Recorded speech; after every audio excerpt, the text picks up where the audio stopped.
Hey guys, we are working through St. Thomas Aquinas now and looking at some basic introduction materials to what he is teaching us.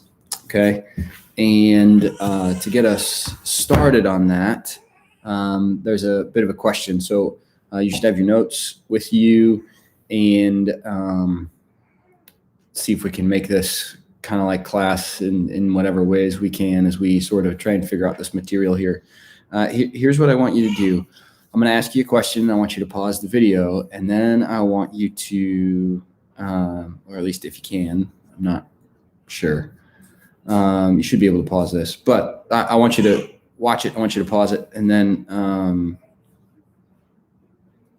want you to answer this question, okay? And the question is this: can we prove God? Can we offer evidence for God? And if we can, what does that look like?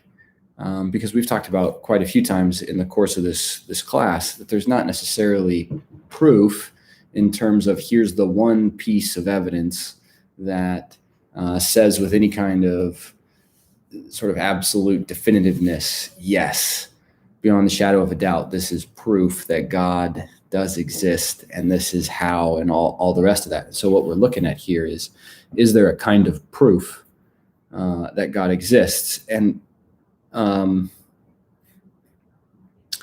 think in terms of like a geometry proof. Is there some logical sequence of thought with evidence to support your sequence that would get us back to this idea that God exists? Okay. What I want you to do is scribble ideas that belong to that proof, right? Sequence of ideas in your notes. Pause the video if you can. Scribble those down, okay, and work from there. I'm recording this on YouTube's like Go Live studio and just setting it for a time to play tomorrow morning. And so I'm thinking that you can pause this when you're watching it. I'm hoping that you can. If for some reason you can't, then just run with the thought exercise as best as you can and make sure that you're taking notes. It might be good for you to take the notes and then go back and rethink through that thought exercise. And we'll sort of bookend what we do today with what's in that. But is there proof for God? Is there some logical sequence of thought? And when we look at somebody like Aristotle, what we noted was that there is definitely some sort of logical sequence of thought that Aristotle is working his way through. And as Aristotle works his way through that logical sequence of thought, he lands on a conclusion that there has to be something that is source, is the mover of all of the other things that we see, right? His unmoved mover argument. But that's not based on some set of evidence that he says, look, here's proof that this unmoved mover is a real thing. It's a logical sequence of ideas. And it comes from his causes, right? The efficient cause, the formal cause, the final cause, and material cause. Okay? So he's got this sequence that he's working his way through, and he gets to efficient cause, and he realizes, okay, so hold on, if we actually look at this, and we're paying attention to what's going on, this motion thing, we've got some problems with it, because we end up in this eternal regression. There's always something prior to the thing, and you could just keep going back, and that would never end. But that wouldn't make any sense, because that means that somewhere along the way in this infinite regression, everything always was, or at least something always was. But that only makes sense to Aristotle if that something that always was is not part of the chain of events. St. Thomas Aquinas is one of the great theologians in church history. And he picks up this idea from Aristotle that there has to be some sort of logical sequence of ideas that we can use to articulate that God exists, that it's necessary that God exists, and that it's good that God exists. Sort of all of it rolled into one package. Okay, so Aquinas then makes this argument, and that flows from 5 points, and he calls them the 5 ways. And these are the 5 ways we know by logical necessity God exists. Okay. The first 2 are pretty intimately connected one to another, and he's standing on the shoulders of Aristotle and taking for granted that most of the people in the audience that he's talking to or dealing with for his time frame actually know who Aristotle is and would know a lot of these things that Aristotle had to say. And so he's working from that as a starting point. So just keep that in mind as we work through the material that we're talking about when it relates to Aquinas. Okay. So can we offer proof for God's existence? Aquinas says yes, we can. And the first way, remember there's 5. The first way is from motion. Things move and things are set in motion by some cause. I am currently seated in my chair, and unless there is some cause to make me move, I'm not going to do it. I'm sitting here talking to you guys, and so there has to be something that makes me get up and move to whatever that thing is in order to deal with the reality that's present there. And so what Aquinas begins to argue is that something has to cause motion. And here he broadens this out and he says motion could be change. Change with some sort of actual movement, like physical relocation, or change without it, like the growth of a tree, right? So the tree is going to move upward, but it's not going to like physically get up and relocate itself. But that's change. And so the vertical change and the expansion of the trunk and the branches and the leaves and all the rest of that, this change that we see isn't necessarily motion. It's not up and moving from one location to the next, but it is changing. And so something has to cause that particular set of changes. That change has to be initiated by something. And when Aquinas looks at the world around him, he says God is the first cause of all of these changes. The motion, the change is probably the better contemporary word. The change that we see in the world around us necessitates that something, for Aquinas, it has to be one thing, because it doesn't make sense if it's just a sequence of events, right?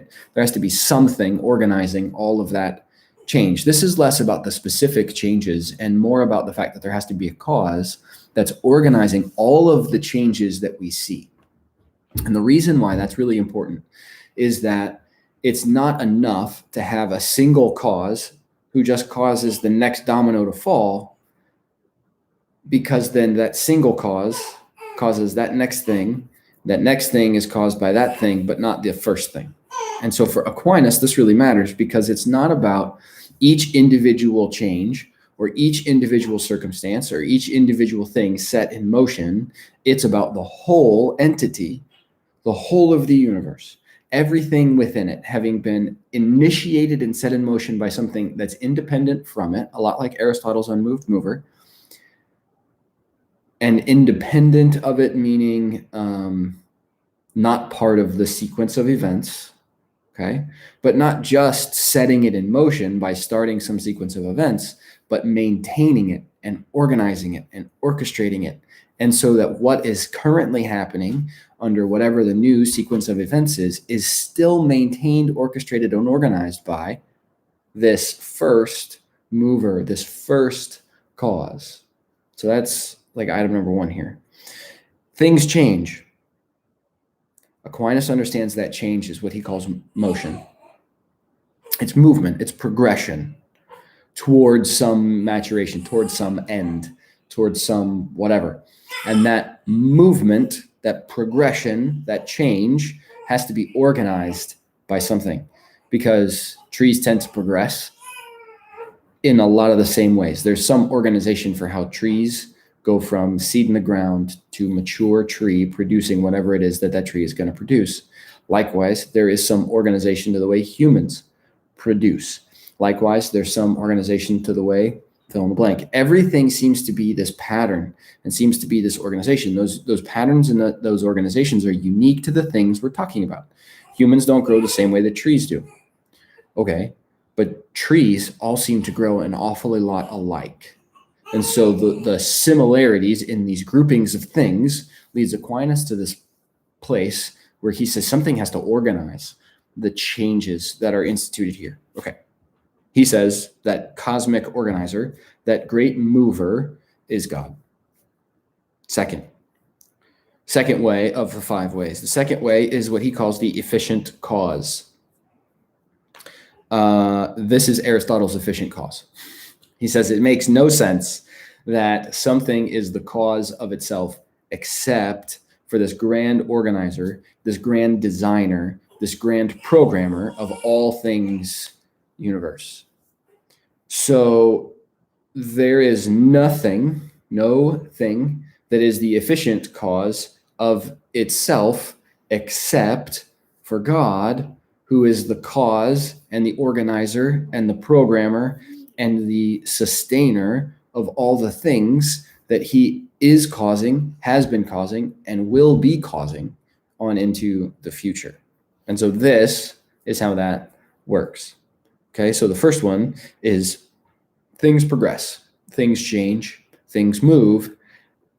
That necessitates a cosmic organizer because there are these groups of things that are progressing in very, very similar ways, like trees progress on a very predictable pattern for trees. And we, as human beings, progress, change, mature, grow on a very predictable pattern. But those two things are not alike. They're unique. And so that uniqueness, but the similarity within the group, necessitates that something is organizing it. That thing that's organizing it has to be Aristotle's unmoved mover, because the efficient cause argument still makes a lot of sense. You can't have me be the efficient cause of me. So something not me has to cause me. But that infinite regression of efficient causes still means that something outside of the cause-effect relationships inside the universe has to cause all of it. And it makes sense to Aquinas that cosmic organizer, okay? Third, way number 3 in the argument of of Aquinas' 5 ways. Way number 3 is what he calls possibility and necessity.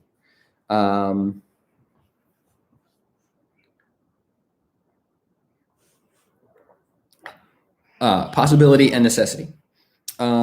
We are possible.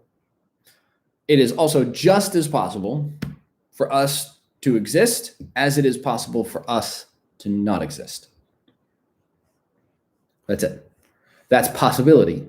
What is the possibility that something could exist, and what is the possibility that something could not exist? It is just as equally likely that I exist as it is equally likely that I would not exist. And so he says then, this efficient cause, this cosmic organizer of all things progression, this thing is necessary because you have to have it to have all other possible things.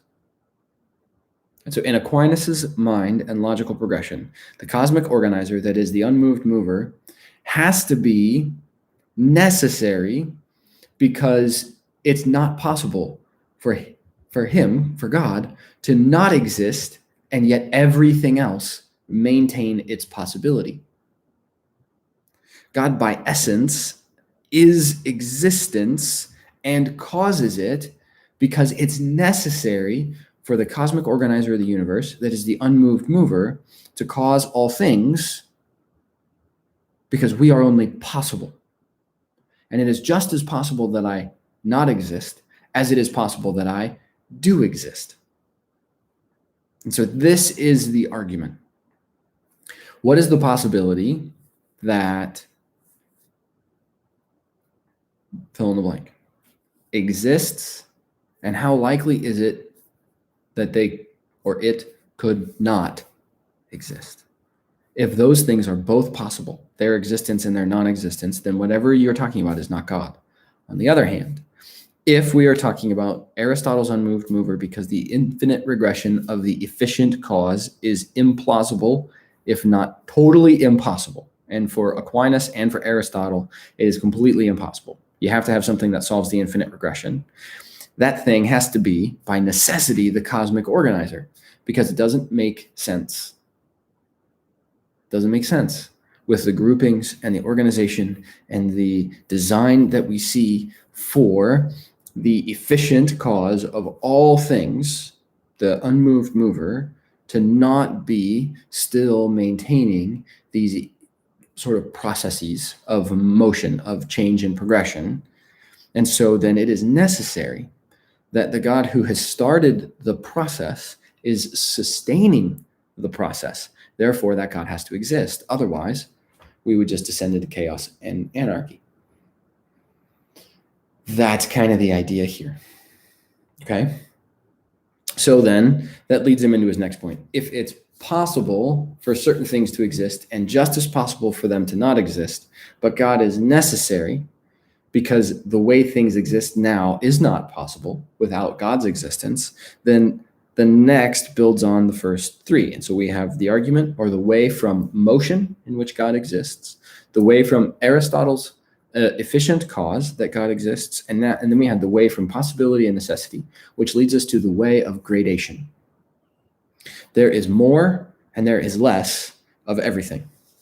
There is more good and less evil. There is more evil and less good, right? There is more sanity and less crazy, unless you're currently shopping for toilet paper, in which case there is more crazy and a whole lot less sanity.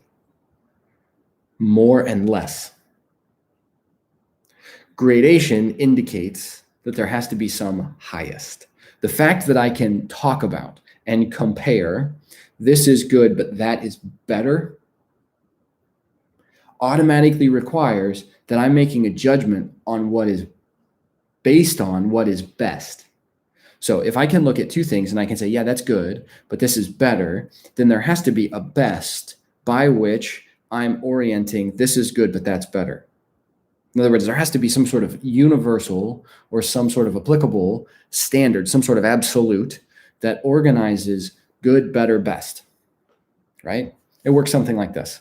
When I asked you guys to answer questions on your semester exam, I have an answer for those questions that's prepackaged because it's the answer to the question the way that I'm asking it, right? And so I have a thing in mind that I need you to articulate. It doesn't have to be the same words, but the ideas have to be there. And so that's the best answer. If you answer with the same ideas that I would provide in that answer to that question on the test, then that's best. If you answer close, that's better. But you notice it's not quite, right? You might be missing an idea, or it might be a little bit convoluted or unclear. If you don't have the full picture, then we might be able to say, yeah, that's good. But you notice this gradation thing. There's a standard, there's an answer key, right? So, okay, the closer you get to the standard, the better it gets. This sliding scale indicates that the best is always the standard for the rest of what we're judging. Truth gives us a kind of universal gradient because God is perfect truth. This God that is the programmer and the organizer of all things is also the source of truth for all things. And if that's the case, then he sets the standard, and the standard is truth, and everything else is an approach toward that. And it works a bit like, here it is again, it works a bit like math, yeah, where everything is sort of these asymptotic lines. We're getting close, right? This is God, and this is the standard, and we are approaching it, and the curve sort of starts to level out. And there's always going to be some measure of space between where we are at and where we're headed, but we're close. Well, the further up that curve you get toward the standard, the better it gets. This is his point. The simple fact that I can identify that something is better or closer or more beneficial automatically means that I'm looking at some sort of universal truth and some sort of universal standard and some sort of absolute that orients the rest of good and better. Last. Okay, so the four ways. The argument from, or the way from motion or progression The way from the efficient cause, the way of possibility and necessity, the way of gradation, and the way of governance. Specifically, Aquinas says the governance of the world. We see, Aquinas argues, some measure of intelligence in what has created and what sustains and organizes the world and the universe. This is a lot of that material we talked about in contrast to postmodernism as we were making the shift toward Christmas vacation in first semester. And so go back and listen to Dr. Stephen Meyer or Dr. James Tour and some of those videos and pay attention to that. There has to be some kind of design. Remember this cosmic organizer from argument number one. Now we sort of circle back around to that. If that's the case, then there's intelligence here. If we, as at least semi-intelligent beings most days, can look at the world around us and discern things, decipher information, and draw rational, or at least rational-ish sort of conclusions, then there has to be an intelligence that has organized all of it and given us the intelligence that we have. And so we have the way of progression, the way of motion. We have the way of the efficient cause. We have the way of possibility and necessity, the way of gradation, and then last, as an extension of gradation, right? The way of governance of the world. If there is good, better, and best, then there is smart, smarter, and then God smart.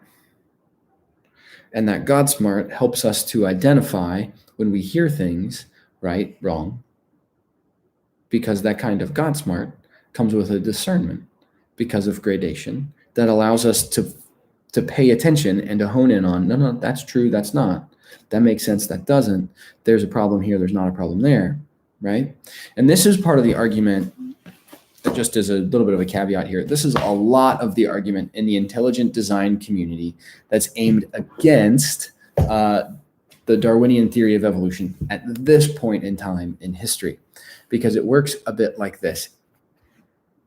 The chaos and the randomness doesn't make sense because there has to be something that starts the process.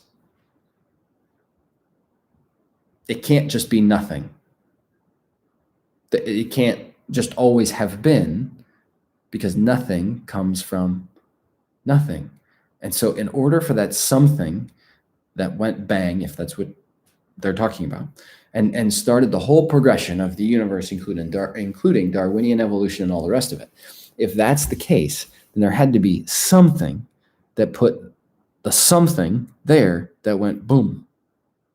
Okay. Aquinas and Aristotle and others like him, right? Hopefully us make the argument quite simply this, that if that's what happened, okay, but then God had to be the thing that put it there. Because it doesn't make sense for that matter to just have been there and then exploded without cause. Something had to have taken action on that material. Here's where Aquinas leaves us hanging a little bit. And this is where the argument of necessity comes in pretty big. You could apply the same set of logic, right? If it doesn't make sense that the material for the Big Bang was just there, then it likewise doesn't make sense always that God was just there, except for the argument of possibility and necessity. How possible is it that the Big Bang happened without something causing it? It's just as possible that it didn't happen that way. On the other hand, if God, then it explains all of it. Big Bang or 7-day creation or somewhere in between. If God, then all of it is explained. And it is more logical to have something do what science talks about in the origin of the universe, or what the scripture talks about in the origin of the universe, or both, than it is to have nothing do what scripture talks about in the origin of the universe, or what science talks about in the origin of the universe. And so which is more logically necessary? God. And that's Aquinas' point in possibility and necessity. It's more logically necessary to have God than not have God. And that's sort of the linchpin to all of this. Whether we're talking about motion or the efficient cause or gradation or the argument from the governance of the universe, all of it revolves around this idea. It is more logically necessary to have God and have all of these things than to not have God and have all of these things. Because there's no other thing, there's no other explanation besides God as an intelligent designer. And very specifically for Aquinas, the God of the Bible, there's no other argument that makes sense and is logically as necessary as the God of the Bible is. That's our starting point with St. Thomas Aquinas. We'll pick up there Wednesday, because you guys are watching this. Hopefully you are. You're watching this on Monday, okay? And then stay tuned for some thought exercise work as we get through St. Thomas Aquinas, okay? It's not posted yet. It'll be either posted late Monday or Tuesday, okay? See you next time.